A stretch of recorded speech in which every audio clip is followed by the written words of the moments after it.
Bon, ça c'est une question qui est adressée plus à la CENI, mais nous avons déjà eu des entretiens avec le ministère de la Santé. Et d'ailleurs, je pense dans la réunion interinstitutionnelle, ils ont pu tenir compte de nos différentes préoccupations, parce qu'on a suivi les comptes rendus. Les éléments qu'on avait soulevés avec le ministre de l'Intérieur ont été soulevés ou ont été évoqués dans cette réunion interinstitutionnelle. Excellence, vous...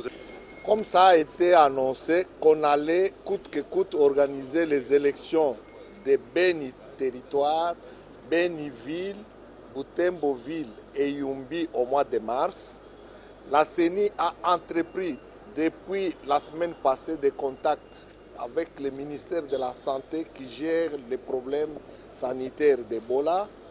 Nous allons avoir une deuxième réunion avec le ministère de l'Intérieur qui gère la sécurité et le ministère de la Défense tantôt là. Et aujourd'hui, nous venons de contacter les concernés, c'est-à-dire les anciens députés et qui sont actuellement candidats pour les élections des députés nationaux et des députés provinciaux de ces 4 circonscriptions. Vous nous voyez un peu heureux, c'est parce que nous nous sommes entendus sur les grandes choses.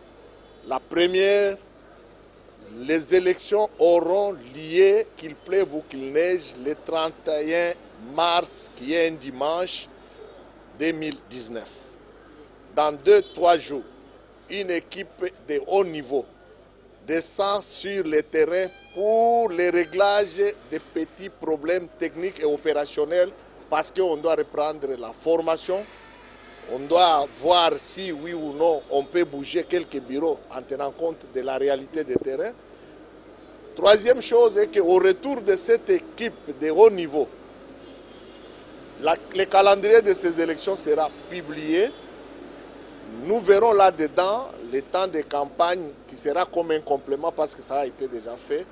Et le reste des problèmes, la CENI est appelée à les gérer en toute responsabilité avec comme finalité que ces élections permettent à ce que l'Assemblée provinciale de Nord Kivu et l'Assemblée provinciale de Mai-Ndombe soient aussi installées pour élire les sénateurs qui viendront rejoindre leurs collègues et enfin permettre l'installation des gouvernements provinciaux de ces deux provinces qui n'ont pas été en activité pour le moment. Voilà le gros de ce qu'on a dit et la sensibilisation, l'accréditation des témoins et surtout les observateurs de cette fois-ci sont appelés à respecter la charte de bonne conduite des observateurs des élections qui ne sont pas censés connaître les résultats parce qu'ils observent et répondent à des questions pratiques sur la faisabilité des élections.